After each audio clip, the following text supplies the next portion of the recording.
Minimalism and simple living is very trendy these days, and I think for good reason.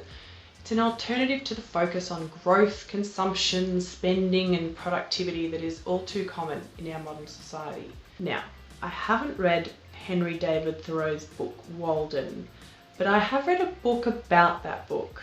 Am I too scared to read Thoreau? Maybe. Am I going to give you several quotes from his book anyway? Yes. This first quote stuck with me because it made me laugh and then it made me think.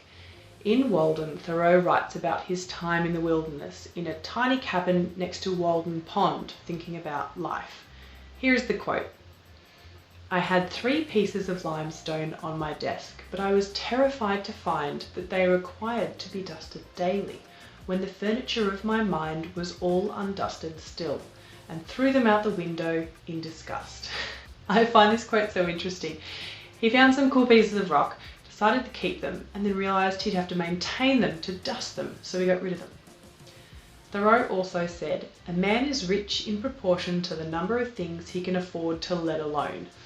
I'm trying to instill this in my daughter. Like most young children, she wants to touch and keep every cool thing that she sees, whether it's a flower or a rock or a toy in a shop. Once she has something as part of her little collection of delightful crap in her room, it is very difficult to get her to part with it, even if I remind her that they need to be dusted daily. I know that we as adults can get stuck in this as well. We see something we like, we want it, we often spend money on it that we've spent time working for, and all of a sudden the time is gone, the money is gone, and we have this thing. Probably took us a great deal of energy to get to us through mining, fabrication and transport, and all the media we see around us tells us that in order to feel good or to fit in or be successful, we need the thing: clothing, beauty products, cars, streaming subscriptions. But this is all bullshit. If you're watching this video right now, there's a very high likelihood that you already have exactly what you need for a wonderful life. You already own it. You already have it inside you. And you're probably surrounded by a lot of things that don't actually add value to your life at all. This is not an argument for poverty. This is talking about simplifying your life voluntarily. It's what the French call sobriété, which doesn't just relate to alcohol, but also moderation and restraint in general life. The act of making a choice to step away from consumer capitalist culture and move towards simplicity is a defiant act in our current society, and one that I think has made me a better person than I used to be. I don't make that choice all the time, but when I do, I feel good about myself. Not for a moment, not for that initial hit of dopamine when I get a new item, but deep down internally, I feel strongly that I'm on the right path. And the more I make that choice, the easier it becomes. This is what I mean when I talk about the virtue of voluntary simplicity. I think it is virtuous to be kind, to be honest, and also be mindful and conscious about what we're consuming, and reduce it down when it is unnecessary.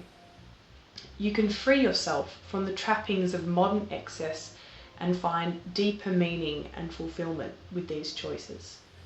I'm going to keep quoting people in this video because some people say what I'm feeling so much better than I ever could. Socrates said, "The secret of happiness, you see, is not found in seeking more, but in developing the capacity to enjoy less." Instead of constantly pursuing what we lack, simplicity helps us understand that true contentment comes from appreciating what we have. Da Vinci said, "Simplicity is the ultimate sophistication." A simple life can be quite elegant and sophisticated if we choose to impress ourselves with this simplicity and elegance of our lives rather than trying to impress others with wealth and success.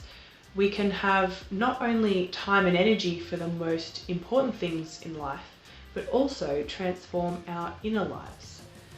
I feel that voluntary simplicity lines up well with other values that I've been aiming to personify in my life.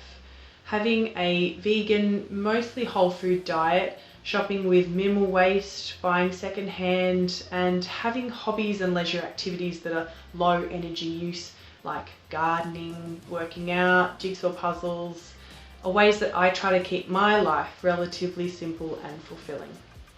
Voluntary simplicity is not about deprivation, it's about intentional living and aligning our choices with our values. It's about practicing that skill of saying no to things that will not add value to our lives. We might think that more stuff, a bigger house, a new car, or more expensive hobbies will give us happiness and freedom. But simplicity is what gives us true freedom of our time and our minds. Thoreau again said, "I am convinced, both by faith and experience, that to maintain one's self on this earth is not a hardship but a pastime, if we will live simply and wisely." One thing to note about Thoreau is that he did write this book, Walden, while he was living at his mum's house. So we need to remember that for every man with a simple life, there may well be a woman doing the dishes and washing his clothes in the background. But I digress. If you want to learn more about the concept of voluntary simplicity, especially in its connection with sustainability, I'd recommend listening to my audio recording of an article called "The Case for Simplicity" by Ted Trainer, which I've linked down in the description. I appreciate you for watching. I'm off to add some Thoreau to my reading list. If you want to understand more about the need to live more simply, watch this video here about our current situation. Be safe and well, and I'll see you next time.